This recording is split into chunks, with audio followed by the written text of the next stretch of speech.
Okay, so now we're going to put the hinges on the doors here, and we're just going to use number 218 20 thou rod. Okay, and I cut it in 3mm lengths.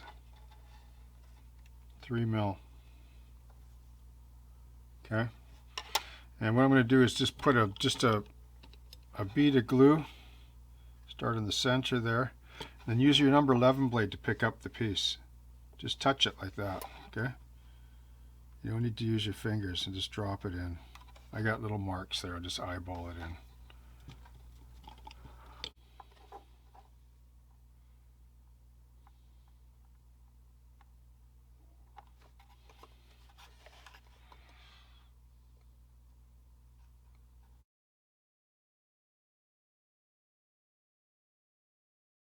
Okay, so now for the door handles, I'm just going to put standard knobbies on here. So I just drill a small hole, 0.5mm micro drill bit. Okay. Put one here, and one there. And they're 3'6" from the floor, roughly. So half the distance of this 7-foot door. And what I'm going to do is I'm going to just take a lighter and take some 20 thou. Once again, the same product I used for the hinges, number 218 20 thou rod. Okay. I just take a lighter and just put it on the end, make a knob. Make a few, because you'll mess up a few.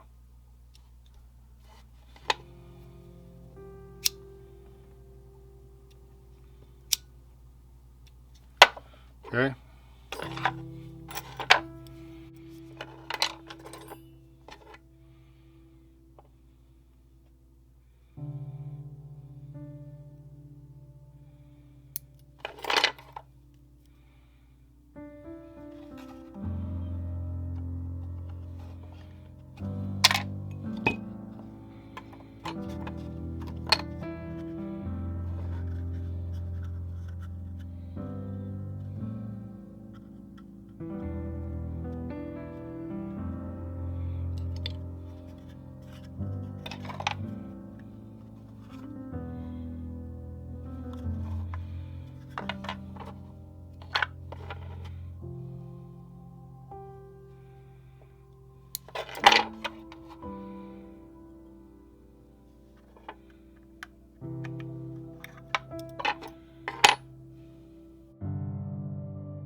So this stuff, pumice gel, fine, has a sandy, very super fine sandy texture, and I really like it for filling in cracks and holes and for sort of fairing out brickwork like this.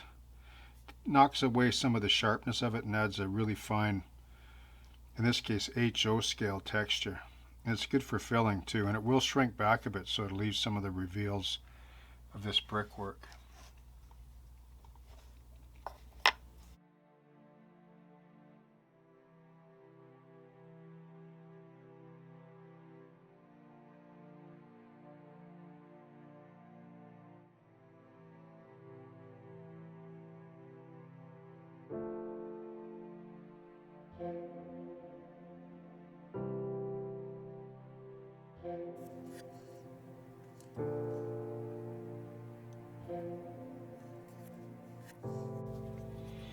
Actually, now that I remember, I don't really need to do that front part, just the rear, because I'm going to glue that.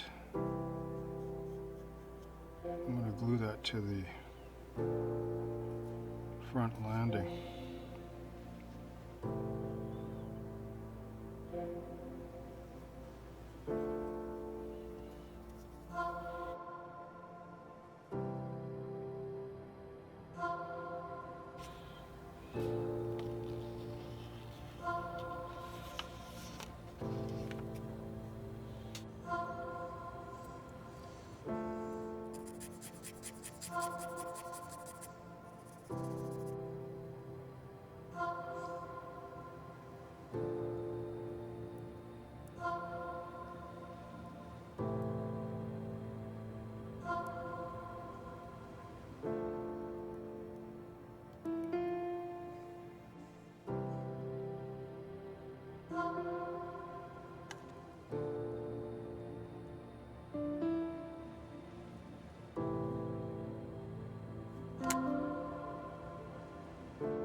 Okay, so light boxes, like these two little light boxes here. I'll show you the photo.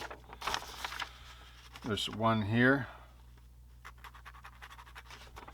And then there's another one right here. So that's just an I-beam, right? Okay. Like this. 286 H column. We just cut part of the beam off on one side so you get this rectangle shape here. So that it looks like that. Okay, that was a section of I-beam. Just cut it longer until you get it to shape, then trim it down to the size that you want. Okay, and this will go right about here, and I'll frame it up while it's on the model. No point in trying to hold it in your hand.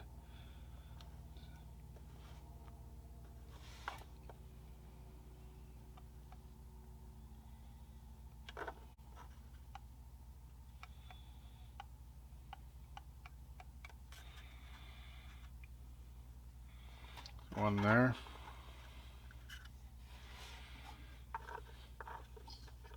And one on the front.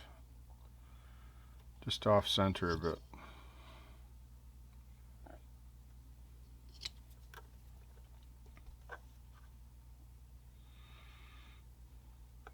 Probably just a tad larger than scale, but who cares? There's no standard for light boxes anyway, is there? So now, before I frame this up with whatever strip you can cut from 10 thou if you want, or if you already have some, here's some 10 thou by 250 and 188, which is wide enough to cover this.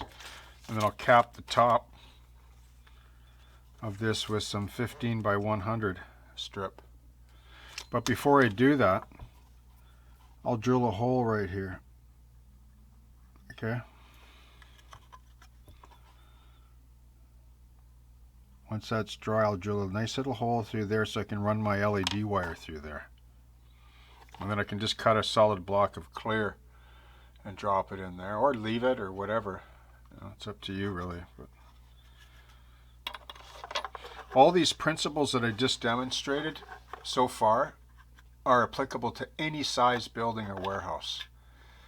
And all these details are made cheap.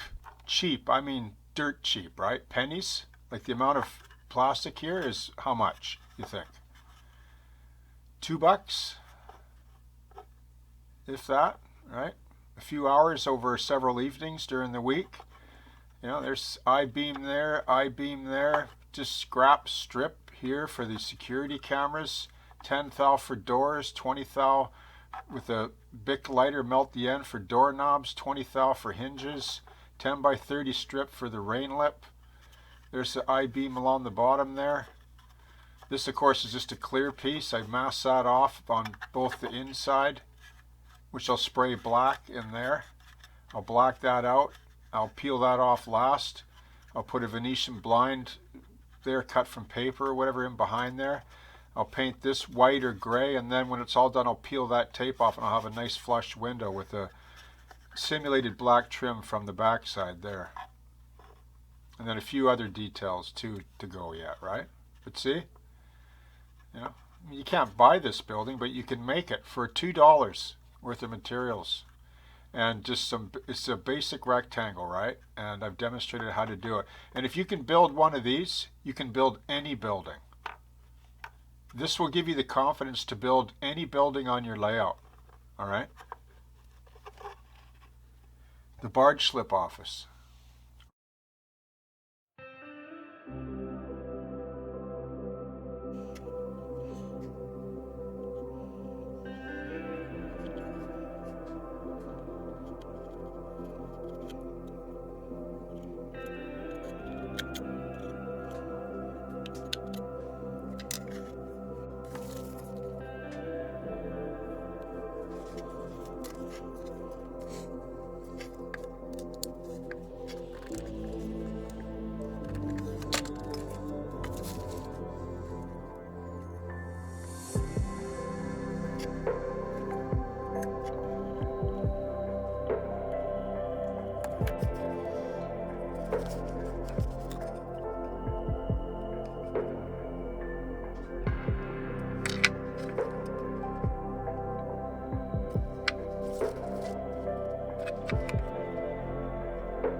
Okay, so this was quite fiddly and practically impossible to film because you're wrestling and going like this. Like you can't film when you install wires like this and all these little brackets. But anyway, these are just 10 by 20 thou strip, extra long, tacked on, glued after I laid in this copper wire, which is just jeweler's wire, and then I sand it. Make sure you sand it because the shiny coat off so it glues. The CA will really grip to it nice. And then I just use this little copper wire for the cable for the security cameras you can see here. And they run along like this over to this side. And then there's another cable that runs down the back of the building here, down along the top of the foundation and into a junction box right here, probably inside obviously. So it's pretty closely done now, this building, I think. And then what I'll do with these little brackets, and they're not really like that on the prototype. There's a hint to them, so that's where artistic license comes into play. Like, I'm not interested in building an exact replica of a model. I'm not referring to locomotives or rolling stock. I'm talking about buildings, okay? I don't wrestle with those tiny little details that measure like the space between these two. That's just 5 mil. I just took a guess at that because I know it'll look good once I wrap these down and then nip them off. And what I'll do is I'll just push them down like this because this strip bends very easily. It's the same way I do downspout pipes. It's a very simple technique that has a wide application with scratch building for mounting. It's a detail that stands out quite a bit. It seems insignificant, but it ends up looking pretty good. And then I'll just put a dab of glue there, and then I'll just nibble that off with a knife.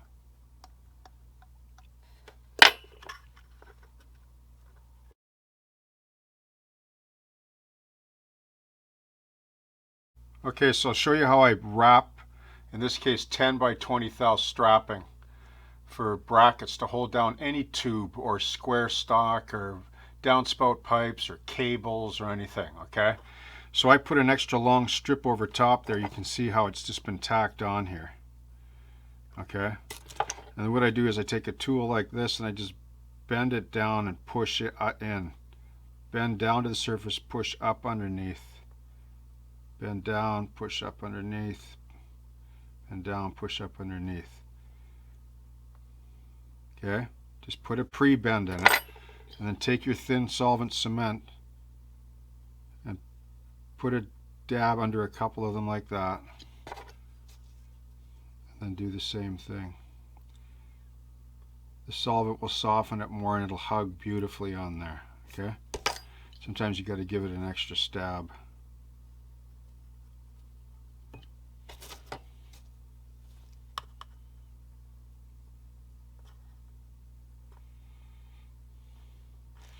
Now some say, what about the blemish on the plastic? The blemish disappears when you paint it. It looks worse when the light hits it a certain way. And just come along with your number 11 blade and just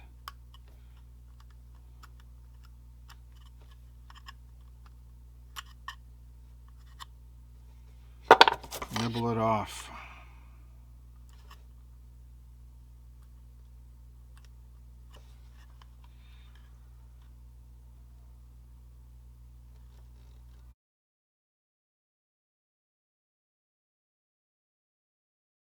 Okay, so I just want to talk about the foundation that the yard office sits on, which is right here, like this. This is made of balsa wood, 1/8 sheet. I glued 2 layers together here, 3 there. That's it, simple, right? It's really just an elaborate form of Lego, right? Anyway, so this will be able to be screwed down with the screw down tight onto the pavement. This holds for lighting. I like to build all my buildings wild. Wild meaning it's a term, it's just a film industry term for movable, quick. Like 1 screw, 2 screws. Pull them quick and move the wall so the camera can come in. But I like to do it for that reason, and if I ever have to move the layout, I want to remove all my structures because they'll get smashed. You turn the module sideways and it clips the door jamb.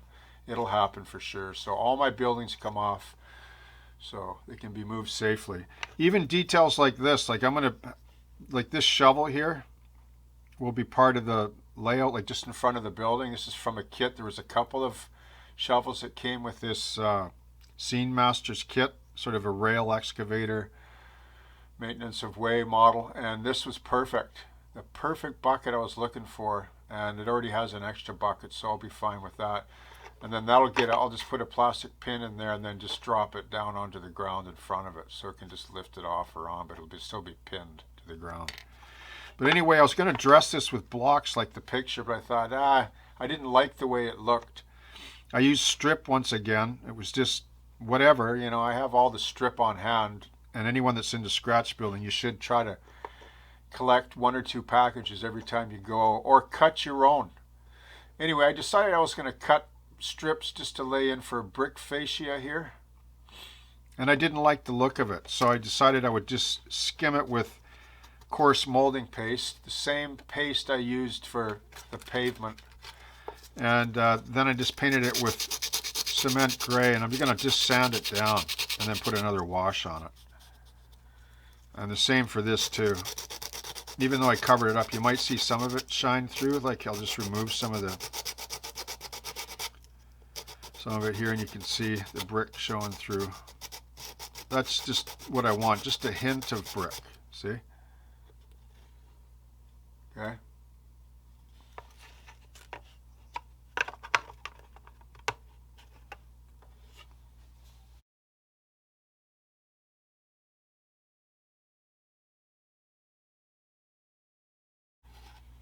Okay, so I'm getting close to paint here, and I just want to point out something here about the foundation. So this is balsa wood. This is, like this whole platform here is balsa wood, okay?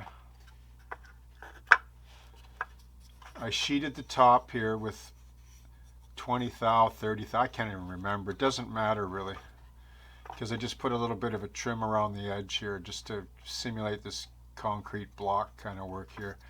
And then this is just a slab of scrap just to help act as a grip when this sits on to line it up. Like a Lego kind of connection, right? This is just texture paste, like put a bit of Varathane. Remember how I talked about balsa? I put just a skim of Varathane. If you have a can of Varathane, it'll last you forever, like a pint. And the stuff doesn't go bad. Like I had a gallon of Varathane from 30 years ago, and I still have some in the bottom of a can, and it's just milky white. It doesn't, as long as it's sealed up, it holds up. So, and then after that's Varathane, then I put a skim of coarse molding paste or texture paste, so it's real lumpy, and then I just sand it, right? Sand it down. See how it leaves this texture like that? That's, I mean, that's what you want for concrete, right? And then you just put some thin washes on that, and like the wood grain's buried. It's gone.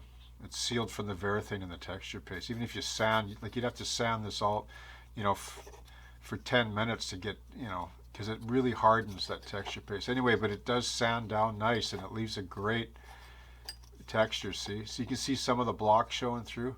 So thin layers, right, of washes, even let some of that white show through the thin layers, so you don't have to add it. It's just another layer, right? Okay.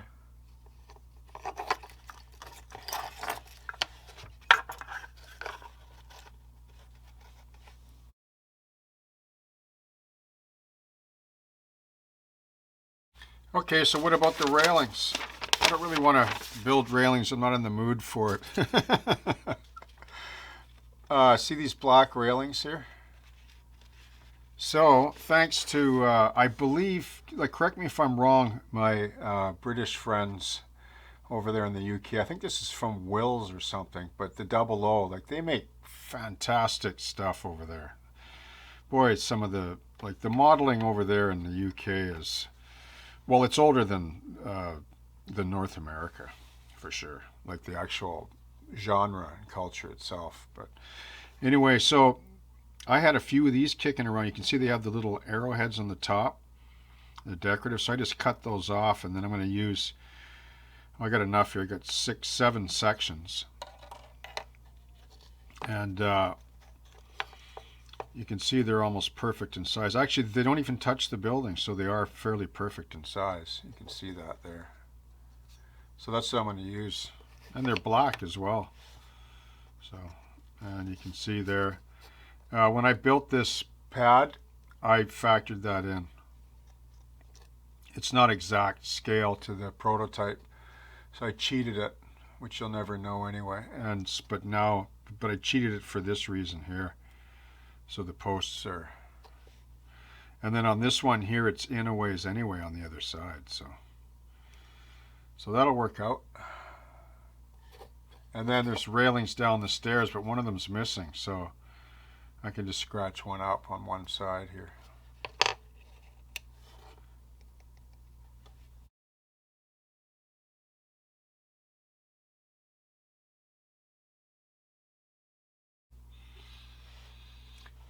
Okay, so there's the railings on there.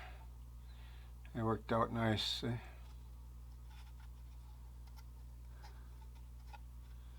I don't know if I mentioned this, but this was some extra scrap staircase from the brewery build tutorial. If you go back there, you'll see how I made easy stairs with right angle just on sheet.